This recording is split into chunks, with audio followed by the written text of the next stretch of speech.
As you know very well, institutions are as good as the people that you have around you. And the minute that you're a big soccer fan, the minute you start getting a good goalie and getting a good technical director and getting a good team of people, quickly you start attracting other good people.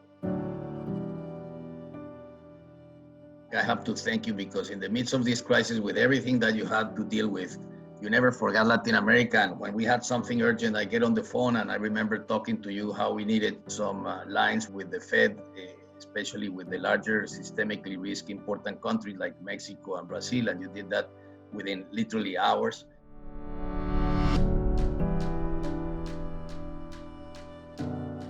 Welcome to Straight Talk, a podcast about big ideas from some of the world's foremost thinkers and doers. I'm Hank Paulson, the chairman of the Paulson Institute, and today I'm speaking with Luis Alberto Moreno. Luis Alberto is president of the Inter-American Development Bank, commonly known as the IDB. Since taking the helm in 2005, he's consolidated the IDB's role as a principal source of long-term financing for Latin America and the Caribbean, while providing cutting-edge knowledge and technical advice for social, economic, and institutional development. Before joining the bank, Luis Alberto served as Colombia's ambassador to the United States for 7 years. Prior to his ambassadorship, he had a distinguished career in business and government.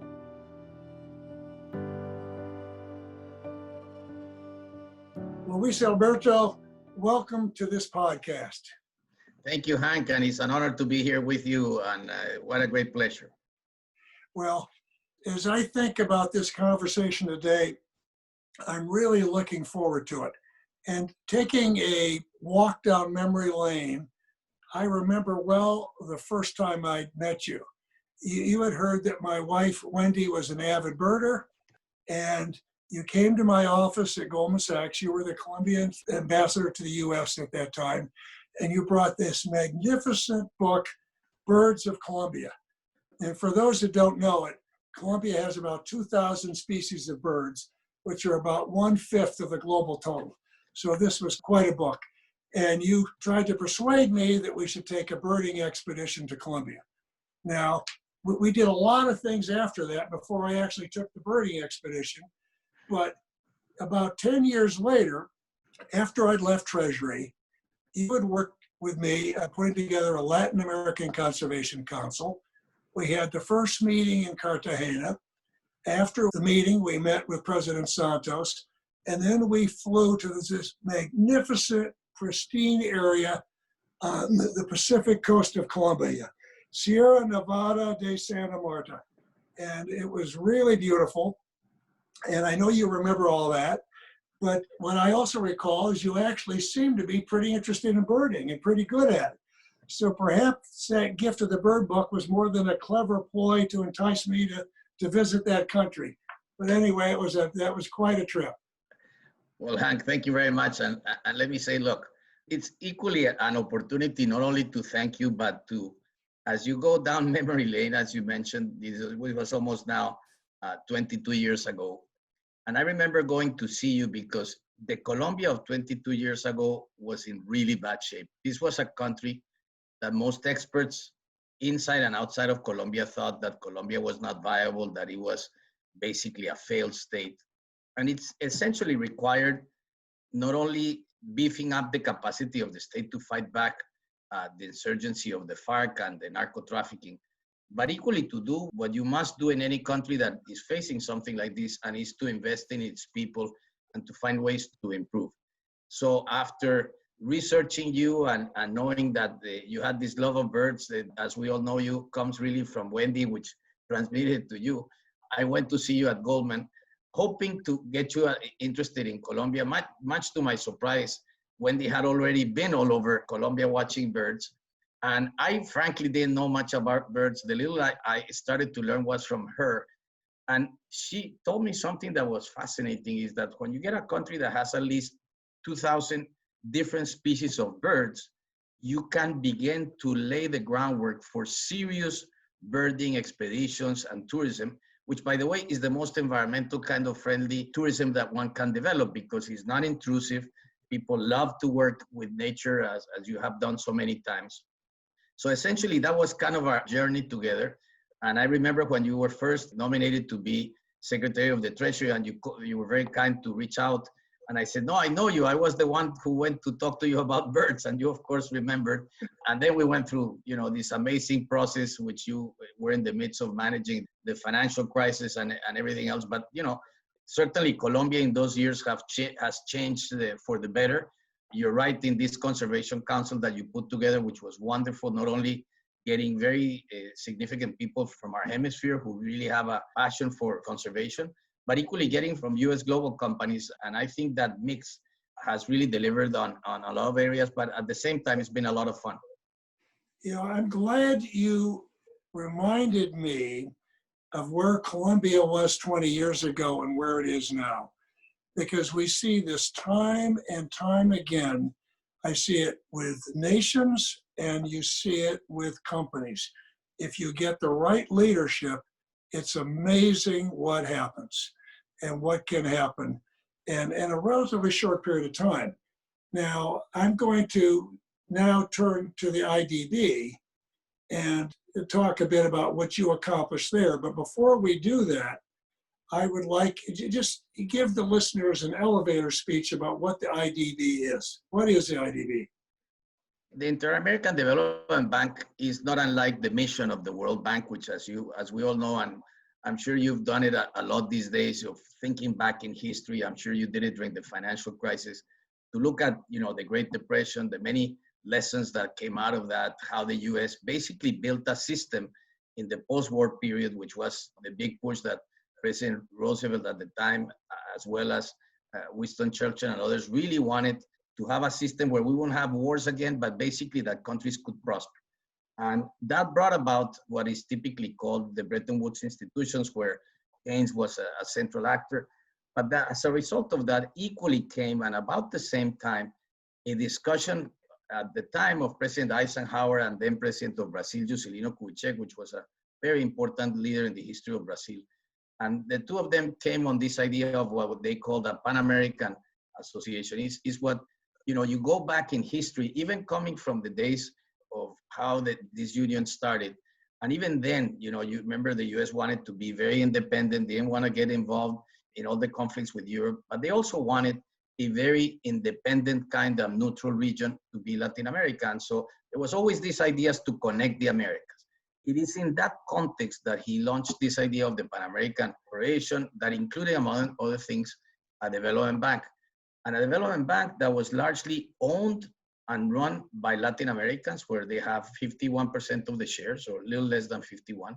And the rest was the US, the major shareholder, which was really the one that facilitated this whole creation of the bank. And then eventually came countries in Asia and in Europe. And the mission of the bank is about development. What does that mean? It means it used to be the very basic things of providing public goods, from water and sanitation to electricity to developing sanitary systems around health, doing things in the area of education. And then, of course, supporting many of the structural reforms that countries need to do such that they become much better in terms of their productivity and effectiveness and how they deliver their public investment. And over the years, of course, new things came around. Certainly, the Sustainable Development Goals, on which, of course, climate change become very important. And as a result, this is essentially what we do, as well as development that can be done through the private sector, which is increasingly a very important element today. And this is about supporting small businesses, which generate tremendous amount of jobs, and equally developing private-public partnerships around areas of infrastructure. I already went about 50 floors, but in essence, that's kind of what the mission of the bank is. And it's amazing because it's done by 48 governments, which are shareholders of the bank, and they all try to get together around this mission. And it's a very important mission.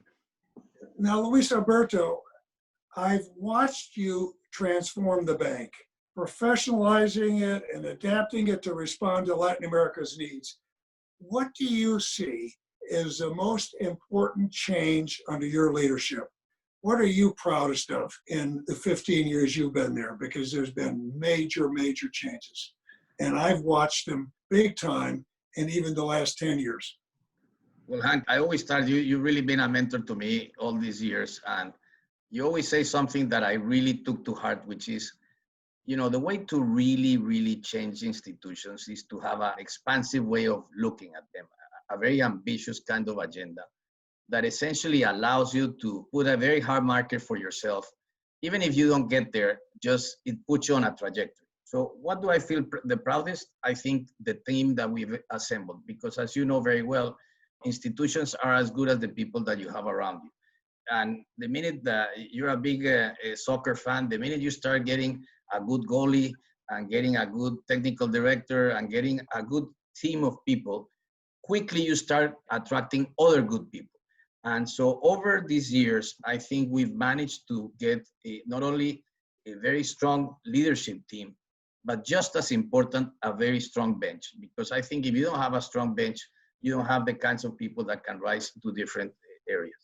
The other part is to continually understand it's very easy for big bureaucracies to be isolated. And so one of the areas that I think I've devoted a lot of time is to make always sure that we're reaching out, that we're listening where changes are, that the people truly can grow within their jobs. I think more important than having a title is how people grow inside their jobs. And so that's another aspect that we have done. And that, of course, means a lot of career path development, a lot of continuous education for people, giving them the possibilities. We constantly are looking at other areas. And so that, to me, is probably the single most important accomplishment.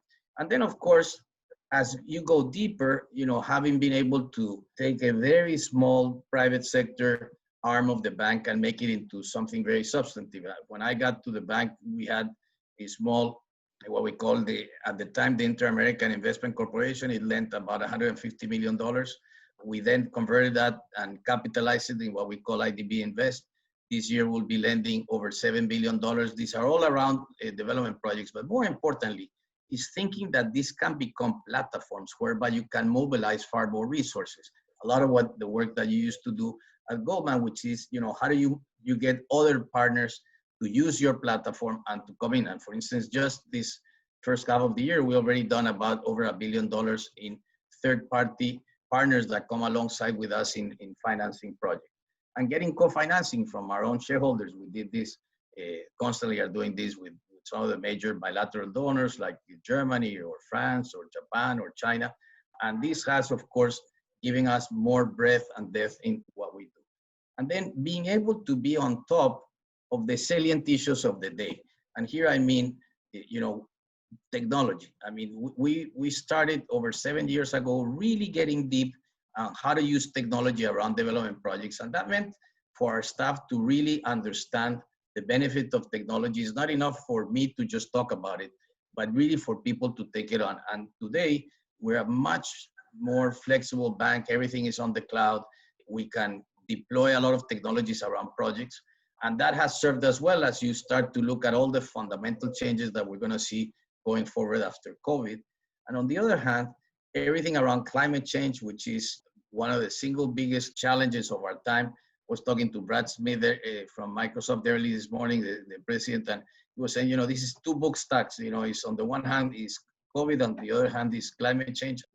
And so that was another area that we really got in front of and developing very interesting instruments and always refining the kinds of financial instruments that we can deploy.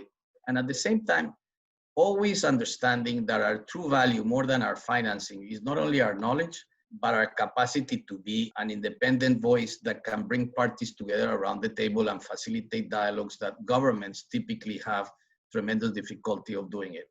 And you only achieve that by being credible and being professional.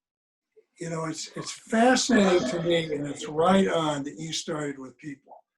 Because if someone were to ask me what your greatest strength is that you're a people person and you're a connector. And so you see the best in people, you figure out how to bring a team together. And in a region which is got a lot of differences, got similarities and differences, but very different leaderships, countries in very different places in terms of their economic development and their political systems, to bring them together and be responsive to that and also work in Washington. It's a People skills are critically important. And you see it, I don't care how smart someone is, if they don't have the ability to sell their mission and motivate people, they don't succeed. Now, I would like to now move to the big issue of the day, the global pandemic and its economic consequences. And as you and I have talked about it, it's hit Latin America particularly hard. So how do you see the governments responding? What do you see as the economic outlook for the region? Well, Hank, let me start at the outset to begin to say that just like with health, we had a lot of pre-existing political and economic conditions. And when I say that, let's remember that it was only, a year ago that you saw many people in the streets of a country like Chile, which you know well, or Colombia or Peru or others, who people were in the streets protesting largely because they were demanding not necessarily to have access to education, but the quality of the education, not necessarily asking for access to health systems, but to better quality of health systems. And this is in keeping with a region that has been transforming itself over time, but you start to see these big wedges between the quality of public services. So we entered this crisis at the same time when the growth in Latin America on average was very low. And it was very low largely because of the contraction that you had seen, or the flat growth and or contraction in both Brazil and Mexico, which brings down the averages, not to mention the issues in Argentina, or for that matter, in Venezuela. So there's other countries that were doing certainly better, the countries in Central America for the most part, Colombia, Peru, and others, which were growing at 3.5%. So as we enter this crisis, which is a global one in nature, when it's an enemy that comes from all sides, countries in Latin America saw this virus expand much slower than it came to Europe, from Asia to Europe, and Europe to the US, and then on to Latin America. But the reality is that what we're seeing today, and as you know well, these numbers we're probably going to be revising as we go forward. We're looking at a contraction of close to 10% this year, which is huge. Is by far the biggest contraction we've seen, even by contrast with it's nothing like this in probably 100 plus years. So that has huge implications, because that means that into next year, tax receipts will be certainly much lower. And governments have been trying to do what every government's been trying to do, to preserve jobs. And here is, of course, how do you guarantee, especially in those contracts in big companies, that keep people at least engaged to companies and don't destroy that. But we have, unlike the rest of the world, very high levels of informality, meaning people that live in the cash economy. And these are people whose health is very vulnerable, and their economic health is equally vulnerable. And this is where you have seen the spikes in countries like Peru, in countries like Mexico, and of course in Brazil as well, as we have today. Today, for every 10 deaths that take place every day, 5 of those deaths are happening in Latin America. And even though most of the lockdowns started like they did in the United States around the middle of March, you see the curves and they continue to grow. And the projections are very, very tough, which means that we're going to be living with this pandemic for some time. So that meant that countries had to begin to think of how to reopen their economies, and how to reopen them directed as which are the sectors of the economy that generate the most jobs. And here, of course, this balance is a very complex one. And so we're in a tough moment where what you're going to see is that even though countries are trying to control the expansion and the flattening of the curve on debt is growing significantly. I mean, debt levels are going to jump from, say, 60% on average of GDP to close to 75%. At the same time, the curve on increases in unemployment. I mean, the levels of unemployment in Latin America are huge, are now more than double digits, as well as the poverty rates, which are increasing. And this is very sad, because Latin America was able to get close to 100 million people out of poverty in the last decade and a half. And we're seeing that, we're losing a lot of those gains. So this is going to be a major challenge for governments, especially as we enter a cycle of elections that will begin next year. And, at the same time, this is a moment in our history where people have also shown tremendous amount of empathy, where science no longer is something that you look at by the wayside. I think science, both for climate change and for the pandemic, have become central. And so these are some of the things that we're going to have to wrestle with, but it's going to take a lot of leadership. And, you know, you worked through the financial crisis. There was a place to go in the financial crisis where you brought people together, first in Pennsylvania, G20. There has been no international system to respond to this. Everybody has looked at their own kind of challenges, and you already see that in the discussion of what the vaccine or the possibility of a new vaccine will look like, because there is this tremendous race on and almost like a Wild West kind of market in medical resources. So these are the challenges Latin American countries have been facing. Yeah, it's you know, as tough as it's been in the U.S., it is much, much tougher in Latin America. If you have a central bank and a reserve currency and you can print money and keep interest rates low, there's a lot of flexibility. And these countries are being devastated, absolutely devastated. I want to go, you mentioned the 2008 financial crisis. You led the IDB through the 2008 financial crisis, and you did a great job. What lessons did you take away from that crisis, and how is IDB applying those lessons today as you think about Latin America? Well, first of all, on this, Hank, I have to thank you, because in the midst of this crisis, with everything that you had to deal with, you never forgot Latin America. And when we had something urgent, I get on the phone, and I remember talking to you how we needed some lines with the Fed, especially with the larger systemically risk important countries like Mexico and Brazil. And you did that within literally hours. And things like this were very important. But what I would say is, you know, I remember you telling me just very, very quickly, just get money out the door as fast as you can. Don't let a problem of liquidity become a systemic problem. And we saw in the financial crisis something that we're seeing as well now, which was this kind of cascade of downgrades to countries, which automatically creates a huge problem for them to access the markets. And so getting liquidity out, I think, was a very important part of this. I think equally the messaging that we're getting in our case from the US, being our largest shareholder, to go out and be ready to have more capital, which we essentially did as a result a year later, and essentially almost double the size of our capital. That allowed us to really stress our balance sheet and eventually correct it with a capital increase. That certainly in this environment has been very difficult. Equally, I think understanding what were the real needs of governments. Now, it is very different from the financial crisis to today. Let me just give you simple numbers. In the financial crisis, the debt to GDP ratios were, for average on Latin America, about 40%, just a little short of 40%. And the overall surplus was 0.3%. So Latin American countries had benefited, as you recall, from these huge positive winds to the economies coming out of high prices of commodities, largely driven by the big appetite coming from Asia, but especially with China. And that helped Latin America accumulate a lot of reserves and balance their macro account. Last year, at January of this year, those debt to GDP ratios were already 60%, and the fiscal deficit was on average 3%. So already you had a much weaker situation, and you had challenges of growth. So that's how we are entering into this phase.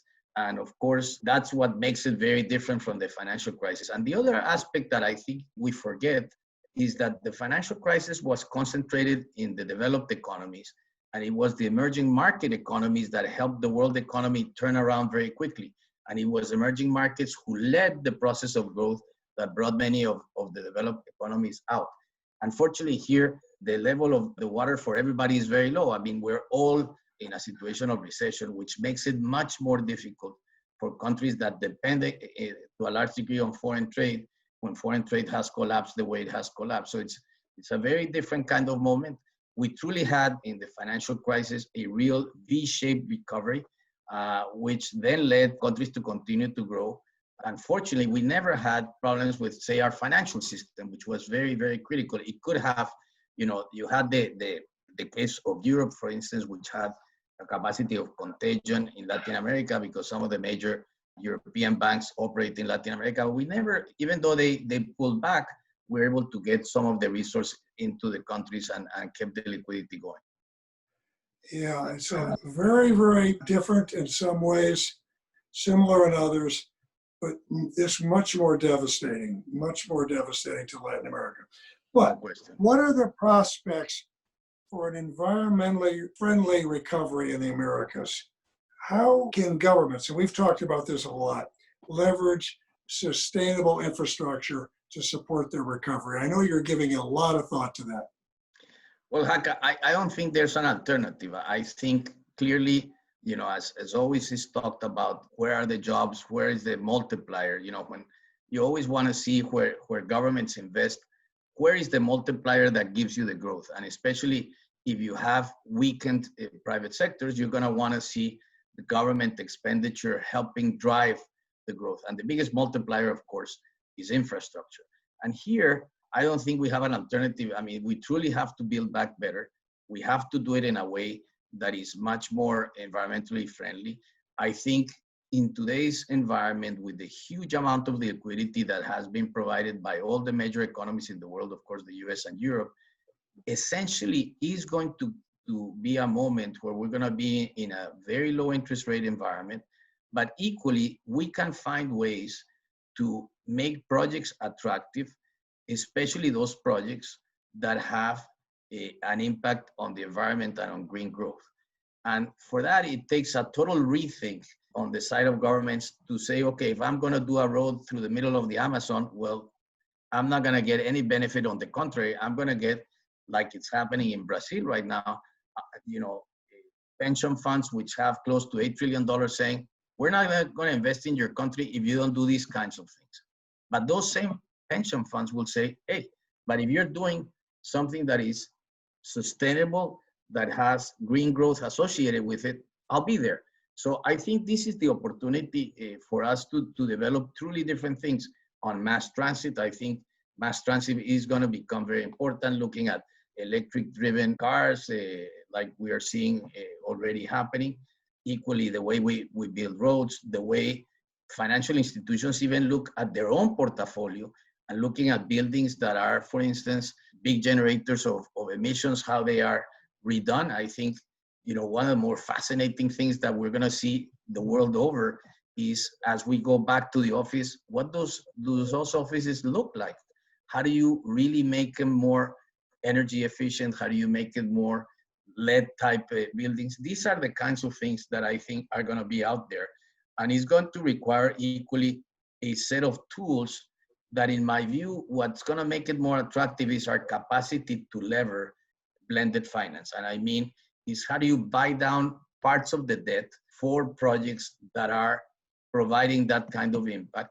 And as we, sit back, and I remember Larry Fink and others early in January in Davos making this big commitment saying, we want to be associated with investments that are environmentally friendly. I think that's a huge statement. I think there is a mismatch between those desires and the actual projects. And I think how do we manage that connectivity between the two is going to be the challenge. And that's kind of where I want to take the bank and begin to help in that connectivity and create the way how you can make those flows happen. There's a huge opportunity here, and it's a tipping point because we're either going to build it back better or we're going to be in really bad shape. And so there's an opportunity. So I'd like to switch and now talk a little bit about why the average American should care about Latin America. They're our neighbor, and I look at it, and I know you do. We've talked about this, that the United States' major foreign policy focuses have tended to be, whether it's the Middle East or China or Russia or whatever, where there seem to be challenges. But yet, if you look at our longer term national security, economic security, stability south of the border right here in our region, and opportunities are important. Talk about Latin America. Why should the everyday American who's not an expert in geopolitics or foreign policy, why should the average American care about Latin America? Look, Hank, this is always a fascinating question because I think Latin America is many Latin America. It's many countries, it's 36 different countries. The biggest of which, of course, is Brazil, which is 200 plus million people. It's almost as in continental size. If you took away Alaska, it's about the same size of the United States. Then you have Mexico, which is the country perhaps best known by Americans because you have a very big border. People go and spend time there, have vacations. But I think aside from the language differences, which are real, the United States foreign policy has always been driven to a large degree around certainly economic opportunities, but more importantly, around challenges that you have. And so there is a long history of the Atlantic Alliance that goes back to George Washington days and the very early days of the US. There's actually a fascinating book that Bob Selig wrote about this that I've been reading. He's going to be publishing it soon. And, it gives you a very interesting insight into how the US developed across, this very rich Atlantic relationship. And yet it's always been kind of like this missed opportunity in having big ideas work in Latin America, partly because of our failure. You recall President Bush and President Clinton tried this big idea of having just a free trade area of the Americas. There were countries who were protectionist more for political reasons than perhaps economic reasons. And we were not able to manage that. And at the same time, I think we are again in a moment because of the profound changes of COVID, because everything that's happening across supply chains, especially around areas of food and others, that there is a capability to do a big rethink of how to make it in the Americas and not just made in America. And here I think is trying to expand what is already been happening between Mexico and the US, where you largely have trade across companies more than from one company selling to a different distributor or whatever. And the other aspect is US companies, unfortunately, through the many financial crises that we had in Latin America, we forget this, but before the 80s, in a period of 20 years, we had something like 25 financial crises. A lot of people lost a lot of money. And nobody likes to lose money, of course. And it leaves for many, many years a sense that, oh my gosh, why should I invest there? There's problems. And people don't seem to be able to turn the page. And the very same way that a company goes under Chapter 11, there's a way that others come in, there's debtors in deep finance and they turn it around. That's the kind of issues that have not been developed sufficiently. I think there's many challenges that we have as Latin Americans in making an investment-friendly environment. I think it's happening in some countries already, but I think the capacity to put our arms around big ideas in Latin America, we haven't been able to do. And unfortunately, Latin Americans haven't helped either because we have very different kinds of political inclinations that get US policymakers bent out of shape. So it's a big challenge, but I think we are in a moment of a huge opportunity. Yeah, huge opportunity. You focus mainly on the business, and I think you're right on. I'm looking at it now from the US foreign policy side, and I'm saying if you have a situation where there is big economic distress in a region, and if that leads to political instability, which it often does, then I think it becomes a national security issue for the United States. And so I think having a stable, secure neighbor on the one hand is very important. And I don't think you're going to have stability if you don't have economic prosperity. And so the idea of having the U.S. care about what happens in Latin America, I think, is very positive to protect on the downside. And then on the upside, there's some real opportunities in terms of, economic relationships. And as, we see more decoupling with China, I think there's a real opportunity in Latin America. I want to finish and have some fun, finish the discussion on an important initiative where we're both involved, but you in particular have worked with Colombian President Ivan Duque, who worked in the IDB in the early days as a friend of yours, and you worked with him in helping him forge the Leticia Pact with 9 heads of state whose nations contain the Amazon.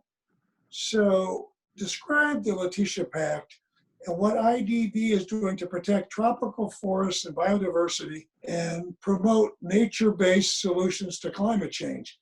because the Amazon basin is one of the most remarkable natural areas in the world and is vulnerable to climate change and critically important to mitigating climate change.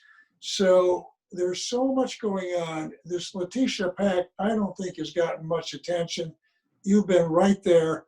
Talk about the Letitia Pack and what you're doing and what the IDEB has been doing to promote this cooperation among the nations that really control the Amazon. Well, this is a fascinating question. You know, when you go back in history, Brazil always had a very strong military think tank and a lot of geopolitical thinking for many, many years. And they always believed that, you know, somehow the Amazon was so important to Brazil and to the world that it was probably something that the US and other global powers wanted to take control of. And they believed that for many years. The reality is that they believed that because they figured, well, probably that was the one area, the frontier area, not unlike your West at the time, when we knew very little about climate change, the way we know today, that somehow that could be developed. And so the Amazon, 60% of the Amazon sits in Brazil. It is, like you say, the biggest sink for carbon emissions. There's no bigger sink in the world really than the Amazon, with amazing kinds of biodiversity from all kinds. You know, I remember a professor I had, Leo Wilson at Harvard, who wrote, as you know, a lot about insects. He would tell you, you know, this is the factory that allows all these diverse types of animals that live there, that need to travel throughout the Amazon, independent of in which country they are. It is equally a great factory of water, of soft water, natural drinking water that we all need, that powers agriculture and the rest. And somehow over the years, there's been kind of like this Amazonian type of initiative, but really didn't have any teeth to it and really didn't have any traction. It was largely driven by Brazil, but it was more of a political in nature of bringing Amazon countries together than really driving any specific areas of conservation. You know, I'm always reminded, I mean, President Teddy Roosevelt went, as you recall, and almost died in the Amazon, and he was this big explorer, and he loved— River of no return, right? Exactly, yeah. Right. And it was, you know, it was this kind of frontier area that everybody was enamored with. And so over a year ago, as you might recall, when we started seeing all these fires in Brazil, largely because President Bolsonaro kind of like opened the floodgates and allowed for people coming in and bringing down the rainforest and beginning to do planting of soya or whatever it was, you know, that had a big pushback. And so I talked to President Duque and I said, you know, this is the opportunity to get all these countries together and begin with a plan and a pact that can bring all countries together around thinking of how do you develop in a sustainable way the Amazon. And there is a dimension of cities, because you want to have, you know, at the local level, this is very important that people take stock and guard and save areas of the Amazon.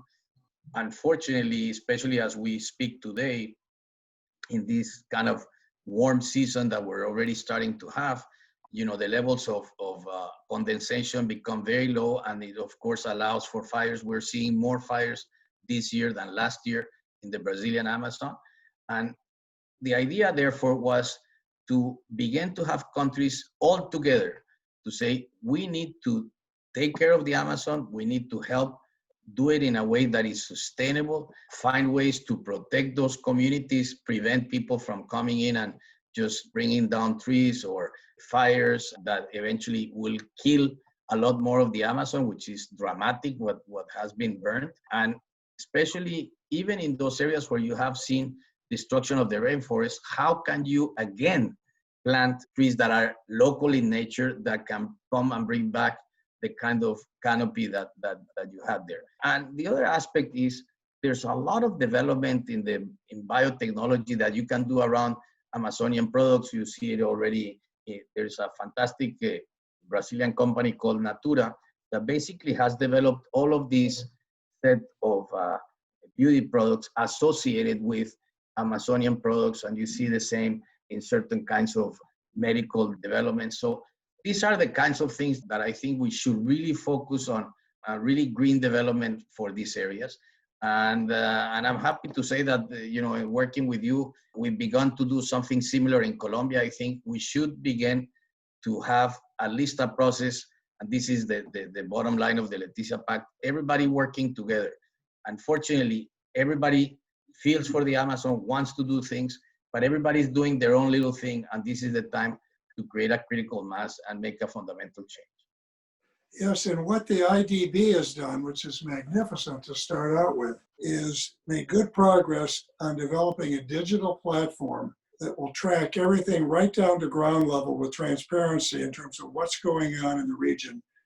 And then we'll, beginning with Colombia, identify and list the various conservation initiatives and then list funders and sort of to bring funding together to match the funders with worthwhile conservation projects. So again, Luis Alberto, you've been a creative thinker, made a big difference in the region, in IDB. I know you're going to continue to do so in the 3 or 4 months you've got left there. And then, it'll be very exciting to see what you do in the next phase of your career, because you've got a lot to give. So again, thank you very much for being with us today. Thank you, Hank, and thank you for all your support and counsel all of these years. It's been really, really critical in everything I do, and it's always been an inspiration to listen and to follow all your energy. So it's been a privilege, and thank you very much for having me. Thank you.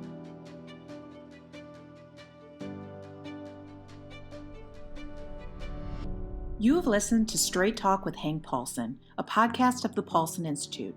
To find more episodes from leading thinkers and doers, please visit paulsoninstitute.org/straight talk or download on Apple, Google Play, Spotify, and Stitcher. And don't forget to rate and subscribe. Thank you for listening, and see you next time.